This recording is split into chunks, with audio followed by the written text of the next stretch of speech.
Ukraine जंग के 1344 दिन में ऐसा पहली बार हुआ है कि रूस ने एक साथ यूक्रेन के 2 शहरों या कहीं किलों पर कब्जा कर लिया।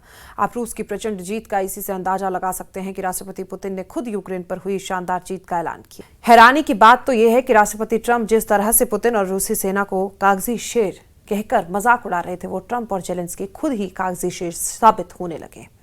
पूर्वी यूक्रेन के 2 शहरों पर रूस का कब्जा साबित करता है कि रूस अब यूक्रेन के बहुत बड़े इलाके पर कब्जा करने जा रहा है। ये पिछले 10 दिनों में पुतिन की तरफ से एक के बाद एक जोरदार दावे और जीत के धमाके किए जा रहे हैं।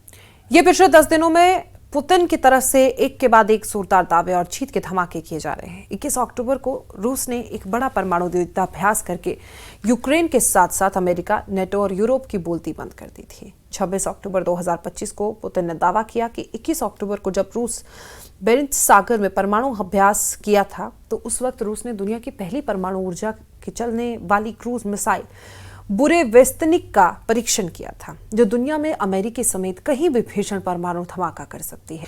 इस ऐलान के महज 4 दिन के अंदर अब रूस ने पूर्वी यूक्रेन के 2 किलों पर कब्जा करके यूक्रेन, यूरोप और अमेरिका को मजबूर कर दिया है, या तो रूस के साथ आर पार की जंग करो या फिर यूक्रेन के कम से कम 5 प्रांत रूस को सौंपे। पुतिन के जंगी तेवरों को देखते हुए अमेरिका, यूरोप और नेटो मिलकर यूक्रेन को 250 ऐसे जेट देने जा रहे हैं, तो रूस पर हमला करेंगे। इधर पिछले 72 घंटे से यूक्रेन पर रूस की मिसाइल सुनामी ने यूक्रेनी इलाकों के चिथड़े उड़ाकर रख दिए। बेशक रूस को चारों तरफ से घेरा जा रहा है। रूस की 2 सबसे बड़ी तेल कंपनियों पर ट्रंप प्रतिबंध लगा चुके हैं और आने वाले दिनों में और भी सख्त प्रतिबंध रूस की बैंकिंग और मार्केटिंग सेक्टर पर लगने जा रहे हैं। इधर पूरा यूरोप मिलकर रूस पर प्रतिबंध लगा रहा है, लेकिन उसके बावजूद रूस की यूक्रेन पर हमले कम होने की बजाय बेहद तेज हो चुके हैं। रूस ने यूक्रेन के पोक्रोवक्स पर घेराबंदी तेज कर दी। खबर तो ये भी है कि रूस के तूफानी हमलों के सामने यूक्रेनी सेना सरेंडर करने की स्थिति में आ चुकी है। पूर्वी यूक्रेन में रूस के तूफानी हमलों ने जेलेंस्की और ट्रंप की बोलती बंद कर दी।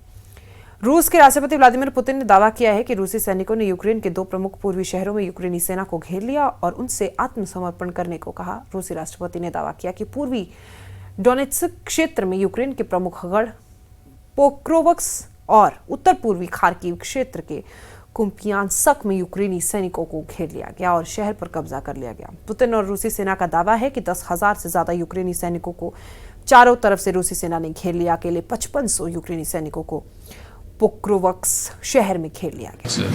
В целом, в зоне проведения специальной военной операции складывается для нас благоприятно. Ваши товарищи боевые на всех участках идут вперед, действуют активно. В 2 местах, как вы знаете, публично мы уже сказали об этом, в 2 местах, в городе Купянске и городе Красноармейске, противник оказался блокированным.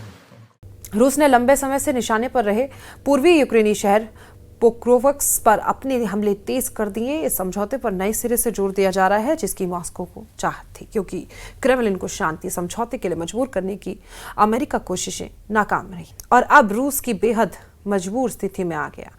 यूक्रेनी सेना एक सूत्र के मुताबिक लगभग 200 रूसी सैनिक छोटे छोटे समूहों में शहर में घुसपैठ कर रहे हैं। कीव में सशस्त्र बलों के मुताबिक यूक्रेनी सैनिक पोक्रोवक्स में अंदर रूसी लड़ाकों से भिड़ गए हैं और ड्रोन इकाइयां शहर के शहरी क्षेत्र में पैर जमाने की कोशिश में जुटी हुई हैं। पोक्रोवक्स की रक्षा कर रही यूक्रेनी सेना की 7वीं रैपिड रिएक्शन कोर का दावा है कि रूस ने शहर को घेरने के लिए लगभग 11,000 सैनिकों को तैनात किया। एक सोशल मीडिया पोस्ट में उसने स्वीकार किया कि कुछ रूसी सैन्य इकाइयां पोक्रोवक्स में घुसपैठ करने में कामयाब रही। वहीं पुतिन के दावों से ठीक उलट यूक्रेनी सेना ने कहा कि कुपियांस्क को घेर लिया जाने के दावे मनगढ़ंत और काल्पनिक हैं। Детально говорили сьогодні з головнокомандувачем та начальником Генерального штабу про ситуацію на фронті, на всіх напрямках. Найбільш складно зараз на Покровському напрямку. Там, як і в попередні тижні, найбільша інтенсивність бойових дій.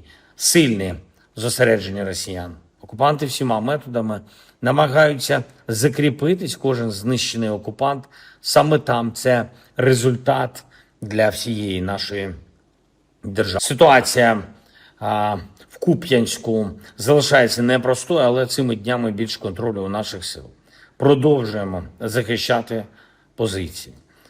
यूक्रेन की पूर्वी सेना के प्रवक्ता हृहोरी शापोवाल ने एसोसिएटेड प्रेस पर दावा किया कि पोक्रोवक्स में हालात कठिन लेकिन नियंत्रण में है। दुनिया के लगभग सभी देश जानते हैं कि रूस की परमाणु ताकत के सामने दुनिया का कोई भी देश टिक नहीं सकता। इसलिए अमेरिका भी 3.5 सालों में रूस पर सीधा हमला करने की हिम्मत नहीं जुटा पाया। अगर देखा जाए तो पुतिन अब तक युद्ध में बाजीगर साबित हुआ है, लेकिन जहां एक तरफ रूस यूक्रेन के 27% इलाके पर कब्जा कर चुका है, तो वहीं दूसरी तरफ अपनी परमाणु तैयारियों से नेटो, यूरोप और अमेरिका के होश उड़ा चुका है।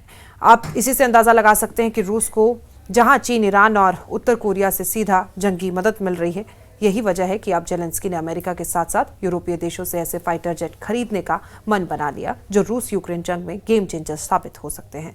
रूस ने जब फरवरी 2022 में यूक्रेन पर हमला किया था, उस वक्त जेलेंस्की के देश के पास नाम मात्र की ही वायुसेना थी। यूक्रेन के पास सिर्फ 98 लड़ाकू विमान थे, जिसमें से आधे ही ऑपरेशनल थे।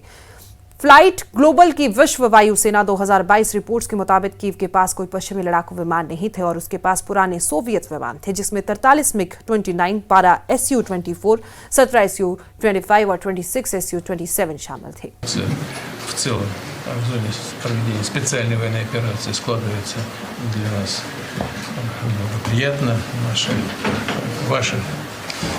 Ваши товарищи боевые на всех участках идут вперед, действуют активно.